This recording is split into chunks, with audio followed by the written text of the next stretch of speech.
नमस्कार दोस्तों, अभिवादन स्वीकार करिए शैलेंद्र यादव का।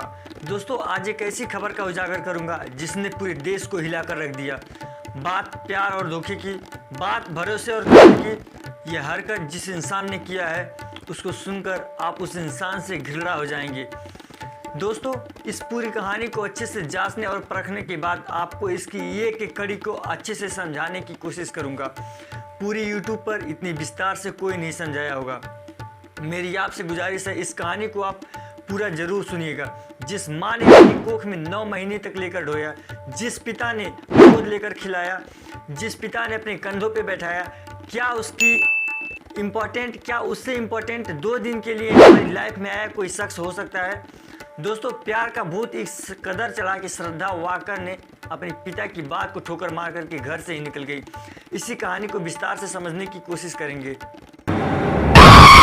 महाराष्ट्र की रहने वाली श्रद्धा वकार, जिस ब्लॉगर आफ्ताब अमीन पूनावाला से दिल से प्यार करती थी, उसने पहले उसका दिल तोड़ा और फिर जिंदगी ही छीन ली।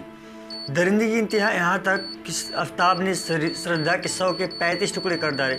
प्यार शब्द ही खासकर युवाओं को रोमांचक से भर देता है, पर इसी प्यार पर जब नफरत भारी पड़ती है तब इसके साथ मनुष्यता का भी कत्ल हो जाता है। फूड ब्लॉगर आफ्ताब अमीन पूनावाला का नफरत का शिकार हुई श्रद्धा वकार अब दुनिया से जा चुकी हैं और आरोप साबित हुआ तो प्रेमी आफ्ताब को अधिकतम फांसी तो कम से कम उम्र कैद की सजा मिलना तय है। दोस्तों, हम इस स्टोरी में 22 पॉइंट में कुछ बातें करेंगे।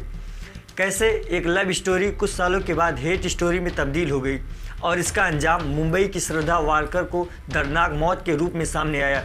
अंजाम भी ऐसा कि आफ्ताब ने श्रद्धा को न केवल बेरहमी से मारा बल्कि उसके शरीर के 35 टुकड़े करके दिल्ली के जंगल में कई रातों तक फेंकता रहा। दोस्तों, एक पिता की दर्द सुनिए जिसने अपनी बेटी को अपने कंधे पे बैठाया। उसी बेटी की अर्थी भी न उठा सका पिता। 18 मई 2022 को श्रद्धा की उसके प्रेमी आफ्ताब ने दिल्ली के छतरपुर स्थित किराए के घर में गला दबाकर हत्या कर दी। इसके बाद 100 के 35 टुकड़े करके रेफ्रिजरेटर में रख दिया और एक एक करके पखवाड़े के मैदान में महरौली के जंगल में फेंक दिया। वहीं पिता विकास वकार ने सोचा भी नहीं था कि जिस बेटी श्रद्धा को अपने कंधे पे बैठाया, बाहों में उठाया और अपनी गोदी में झुलाया, उसका अंत इतना खौफनाक होगा। उसी बेटी श्रद्धा की मौत के बाद उसको कंधा देना नसीब भी नहीं होगा। मुंबई में आफ्ताब की श्रद्धा से हुई मुलाकात और प्यार हो गया था। करीब 3 साल पहले यानी वर्ष 2019 की बात है। श्रद्धा मुंबई में कान सेल्टर में बात करती थी और पिता के परिवार के साथ महाराष्ट्र के पालघर में रहती थी। मुंबई में बतौर सेंटर कॉल करने के बाद उसका मुलाकात फूड ब्लॉगर अमीन पूनावाला से हुई। मुलाकात का सिलसिला दोनों को एक दूसरे के करीब ले आया और दोनों एक दूसरे से प्यार कर बैठे। फिर दूरी वर्ष 2019 में श्रद्धा और आफ्ताब ने एक दूसरे से इस कदर प्यार करने लगे कि उन्होंने साथ जिंदगी बिताने का फैसला ले लिया। और वहीं श्रद्धा प्रेमी आफ्ताब ने जिक्र परिवार से किया तो पिता विकास वकार ने उनकी पत्नी ने इस रिश्ते से साफ मना कर दिया। यहीं से परिवार में श्रद्धा से दूरी बढ़ गई, तक से इस कदर कि पिता और पुत्री एक दूसरे से बात करने का भी कतराने लगे। पिता की दिल को लगी श्रद्धा की बात। श्रद्धा के दिल पे और दिमाग पे आफ्ताब का जादू सिर पे चढ़ के बोल रहा था और आफ्ताब पे श्रद्धा इस कदर फिदा थी कि उसमें खामियां ही नजर नहीं आ रही थी। मुंबई में श्रद्धा ने माता पिता से मुलाकात की और वर्ष 2019 में उन्होंने बताया कि वो आफ्ताब के साथ रिश्ते में है। और वही पिता वकार ने उसके मुस्लिम होने के तर्क देते हुए कहा कि तुम्हें शादी नहीं करना है, साफ इनकार कर दिया। इस पर श्रद्धा ने पिता के मुंह पे कह दिया कि वह 25 साल की है और अपने फैसले खुद ले सकती है। इसके बाद श्रद्धा ने खुद घर छोड़ने का फैसला ले लिया और वह मुंबई में आफ्ताब के साथ लिव इन में रहने लगी। पिता के साथ बेटी के रिश्ते खराब हो गए, बोलचाल तक बंद हो। बेटी ने तोड़ा था रिश्ता, फिर भी पिता ने दिल से जोड़ा था। पिता से रिश्ता तोड़ने वाली श्रद्धा ने आखिरकार आफ्ताब से शादी करने का निर्णय किया। शुरू में ये आफ्ताब राजी था, लेकिन श्रद्धा जब भी शादी की बात करती थी तब वो टाल देता था। और वहीं पिता विकास वकार ने सोशल मीडिया पे नज़र रखते हुए श्रद्धा के बारे में जानकारी हासिल करते रहते थे। दरअसल पिता बेटी श्रद्धा का भला चाहते हैं। वह चाहते थे मेरी बेटी श्रद्धा जहाँ भी रहे, जिसके साथ भी रहे, हमेशा खुश रहे। श्रद्धा की पिटाई करता था आफ्ताब। आफ्ताब और श्रद्धा पहले मुंबई के नए गांव और बाद में वसई में रहने लगे थे। वहीं श्रद्धा की मां की मौत हो गई थी और 2022 में पिता विकास वकार से मिली। इस दौरान उसने बताया था कि आफ्ताब ने उसकी पिटाई की है। इस पर पिता ने बेटी श्रद्धा को घर पे रुकने को कहा था। श्रद्धा के पिता का कहना है कि अपनी हरकत के लिए आफ्ताब ने श्रद्धा से माफ़ी भी मांगी थी और फिर दोनों एक साथ रहने लगे। आफ्ताब की वजह से पिता पुत्री के बीच बड़ी दूरी। मिली जानकारी के मुताबिक आफ्ताब से स्वभाव से गुस्सा था और पिता और पितरी के बीच आफ्ताब की वजह से बढ़ी थी। इसी बीच श्रद्धा और आफ्ताब ने मई 2022 से मुंबई से दिल्ली शिफ्ट हो गए थे और फिर पिता ने भी बेटी से बात करना बंद कर दी। जानकारी मिली कि दोनों ही परिवार श्रद्धा और आफ्ताब की शादी के लिए राजी नहीं थे। ऐसे में कभी कभार आफ्ताब इसके लिए श्रद्धा के परिवार को भी दोषी देता था। क्लासमेट लक्ष्मण देता था श्रद्धा के बारे में जानकारी। श्रद्धा ने आफ्ताब के साथ दिल्ली शिफ्ट होने की बात अपने क्लासमेट लक्ष्मण को बताई थी। श्रद्धा के पिता लक्ष्मण के संपर्क में थे, इसलिए बेटी के बारे में जानकारी मिल जाती थी। इसके अलावा श्रद्धा सोशल मीडिया पर भी सक्रिय थी, जिससे वह उसके बारे में कुछ जानकारी मिलती रहती थी। पिता लगातार बेटी श्रद्धा के बारे में जानकारी अथवा अपडेट सोशल मीडिया से ले लिया करते थे। पिता विकास वकार और श्रद्धा के बीच हर तरह से दूरी बढ़ गई थी। दोनों के बीच फोन पर भी बातचीत बंद थी। 18 मई 2022 के दिल्ली के महरौली इलाके के छतरपुर में आफ्ताब ने श्रद्धा का घर में ही कत्ल कर दिया।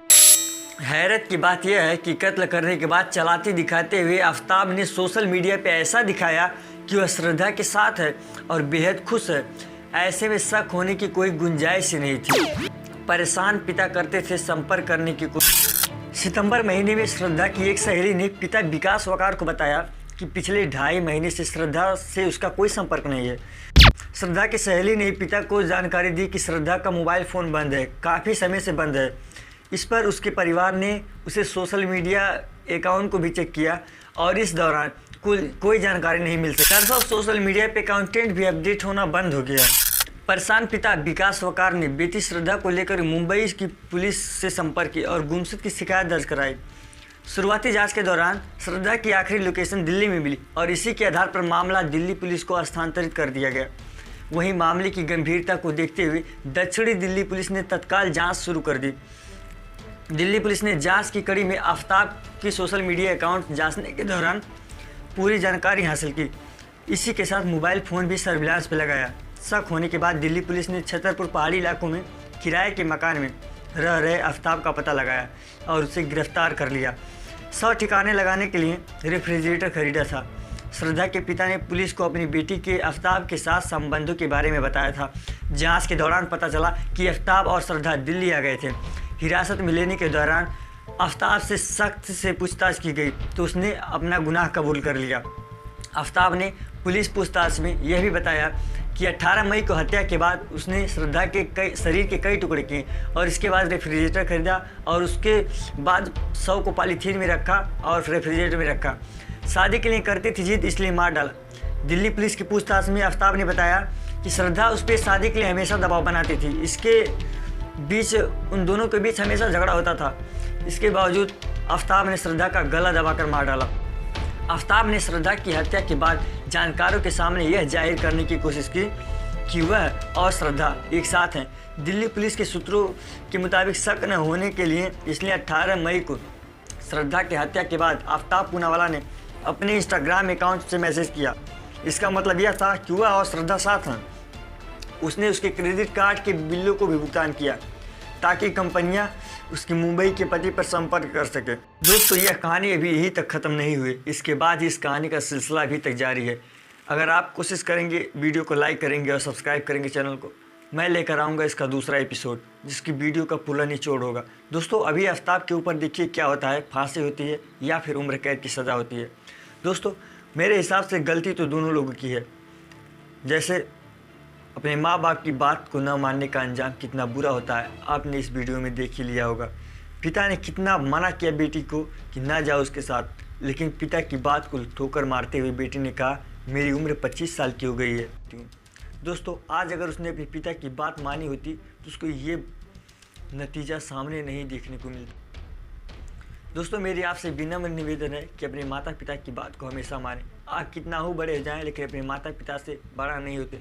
इसलिए कहा गया है कि धरती से बड़ी माँ और आकाश से बड़े पिता, इन दोनों से बड़ा कोई नहीं है दुनिया में।